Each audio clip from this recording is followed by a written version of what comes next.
एक शिकारी की सच्ची कहानी। मैं अमीर नहीं हूँ, बहुत कुछ समझदार भी नहीं हूँ, पर मैं परले दर्जे का मांसाहारी हूँ। मैं रोज जंगल को जाता हूँ और एक आध हिरन को मार लाता हूँ। यही मेरा रोजमर्रा का काम है। मेरे घर में रुपये पैसे की कमी नहीं।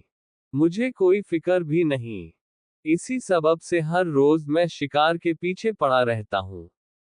मुझे शिकार का बड़ा भारी शौक है। यहाँ तक कि मैं उसके सामने अपने माँ, बाप, पुत्र, कलत्र और प्यारे प्राणों को भी कोई चीज नहीं समझता हूँ। आप लोग मेरे कहने को अगर झूठ समझते हो तो आप एक दिन के शिकार का मेरा वृतांत सुन लीजिए। उस वृतांत को सुनकर मुझे भरोसा है कि आप यह अनुमान कर सकेंगे कि मुझे शिकार ज्यादा प्यारा है कि अपना प्राण। अच्छा, अब उस वृतांत को सुनिए। मेरे यहाँ आदमियों की कमी नहीं है। अगर मैं चाहूं तो शिकार को जाते वक्त एक ही जगह कई आदमी ले जा सकता हूं। लेकिन मेरी आदत कुछ ऐसी पड़ गई है कि चोर की तरह अकेले जाना ही मुझे अच्छा लगता है।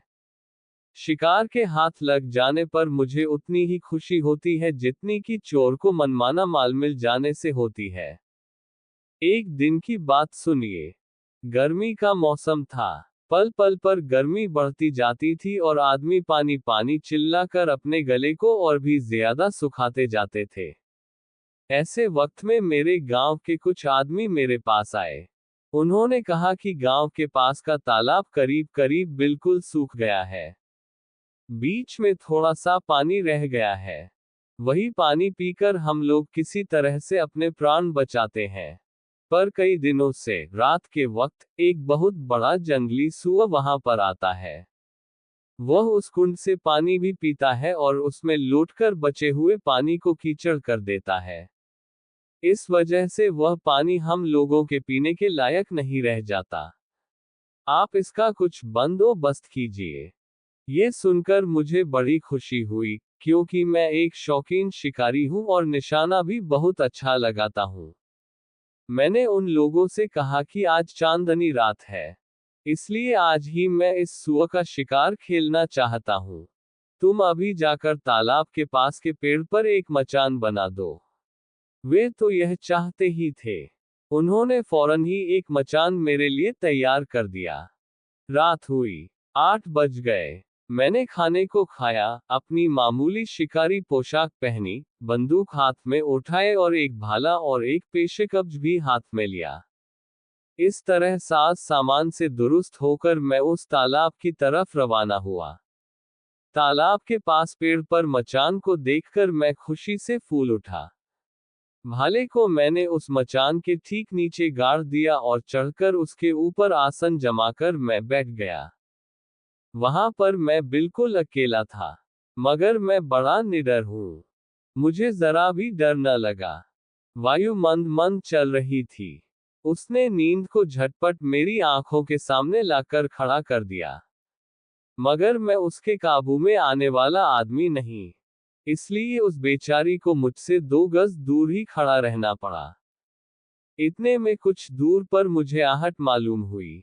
मैं समझ गया कि वराह महाराज की सवारी आ गई। मेरा यह अनुमान ठीक निकला। तालाब के पास एक गुफा थी। वहीं पर वह सुअर आकर कंद मूल खोद खोद कर खाने लगा। मैंने अपनी बंदूक संभाली और इस ताक में लगा कि वह सुअर वहां से जरा और आगे बढ़े तो मैं उसे अपनी गोली का निशाना बनाऊं। इतने में एक और अजीब घटना हुई। जिस पेड़ पर मैं था, उस पर एक बड़ा ही भयानक सांप चढ़ा। सांप काला था। वह धीरे धीरे मेरे मचान की तरफ बढ़ा और मेरे ऊपर चढ़ आया। मैं कांप उठा। मैंने समझा कि मेरी मौत आ गई। मगर मैं चिल्लाया नहीं, और न उस सांप को अपने शरीर से अलग फेंक देने ही की मैंने कोशिश की। मैंने सोचा कि अगर मैं चिल्लाऊंगा या इस सांप को पकड़कर जमीन में पटकूंगा, तो आवाज सुनकर वह सुअर भाग जाएगा। अब आप समझ गए होंगे कि जैसा मैंने ऊपर कहा है, मुझे अपने प्राण उतने प्यारे नहीं है, जितना कि मुझे शिकार प्यारा है। मैं पत्थर का हो गया। जरा भी अपने आसन को मैंने नहीं हिलाया। वह सांप पीठ से मेरे कंधे पर आया और कंधे से पेट की तरफ नीचे उतरकर उसने अपना फन मेरे पैर के अंगूठे और उसके पास की उंगली के बीच में डाला। अब मुझसे न रहा गया। वहां पर मैंने उसके सिर को इस मजबूती के साथ दबाया कि वह सांप एक ही मिनट में फटक फटक कर वहीं मर गया। मेरे शिकार का पहला कांड यहां पर खत्म हो गया। शुक्रराज अब तक उस गुफा के पास खोद ही खाद में लगे थे कि तालाब के पास पानी पीने के लिए एक भयानक भालू आ पहुंचा।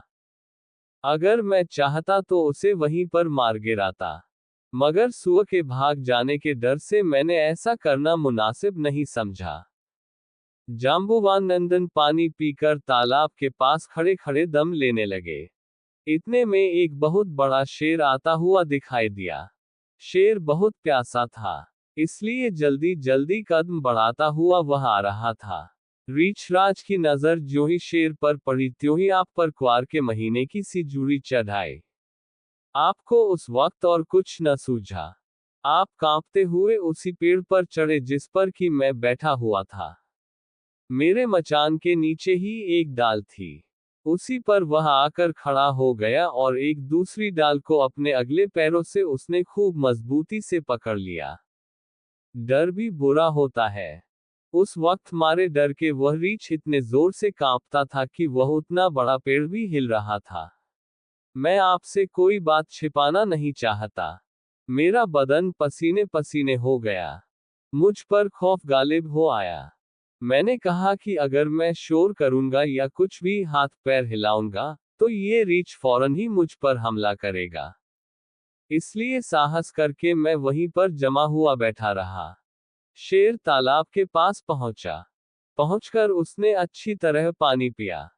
वह किनारे पर बैठ गया और अपनी मूंछें सुधारने और धीरे धीरे गुर्राने लगा। शेर मेरे मचान के बिल्कुल ही सामने था। ये हालत देखकर उस पर वार करने के लिए मैंने अपनी बंदूक संभाली।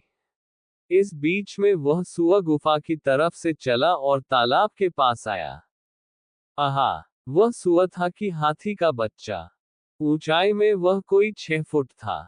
उसके 2 दांत हाथी के दांतों के समान बाहर निकले हुए थे। वे इतने बड़े और मजबूत थे कि 3-4 फुट घेरे के तने वाले पेड़ को भी वह एक ही आघात में गिरा सकता था। उसे देखकर यह शंका होती थी कि कहीं प्रत्यक्ष दूसरे वराहजी तो नहीं अवतार ले आए। आपने शायद सुना होगा कि बड़े बड़े जंगली सुअर शेर से नहीं डरते। सुअर के पैने पैने प्रकाशमान दांतों को देखकर शेर को सुअर पर हमला करने का साहस नहीं होता था। सुअर को सामने आता देख मेरे शिकारी जोश ने जोर पकड़ा। उस भयानक अवस्था में भी मैंने कंधे पर बंदूक रखी और सुअर को लक्ष्य करके गोली छोड़ दी। यकायक दन की आवाज हुई। सुअर को गोली लगी, मगर उसने समझा कि सामने बैठे हुए गुर्राने वाले शेर ने मुझ पर यह चोट की है। बस एकदम वह शेर पर टूट पड़ा। दोनों में बड़ा भयानक युद्ध हुआ। आखिरकार वनराज को शुक्रराज की कराल दाढ़ों का चबैना हो जाना पड़ा। इधर मेरी गोली के आघात से वराहजी भी स्वर्गलोक को सिधारे। यहां पर मेरे शिकार का दूसरा भी कांड समाप्त हुआ। आपसे मैं कह चुका हूं कि एक भाला मैं घर से ले आया था और मचान के नीचे ही उसे मैंने सीधा खड़ा कर दिया था। ज्यों ही मेरी बंदूक से गोली छूटी और दन से आवाज हुई, त्यों ही नीचे डाल पर बैठे हुए रीछ ने समझा कि वह उसी पर छोड़ी गई। इससे मारे डर के उसके हाथ से वह डाल, जो उसने हाथों से पकड़ रखी थी, सहसा छूट गई। रीछ डाल से नीचे गिरा, मगर जमीन पर पहुंचने के पहले ही मेरा भाला उसकी छाती को पार कर गया। जरा देर में उस रीछ का भी काम तमाम हो गया और उसके साथ मेरे शिकार का ये तीसरा कांड भी तमाम हुआ। इस बहादुरी के लिए आप चाहे मुझे शाबाशी दें, चाहे मेरी सिफारिश करके गवर्नमेंट से विक्टोरिया क्रॉस का पदक दिलावें, मगर अब मैं कभी बंदूक हाथ से न उठाऊंगा। मैंने शिकार करना एकदम छोड़ दिया है। मैं नहीं चाहता कि मैं अपनी जान को फिर इतने बड़े जोखों में डालूं।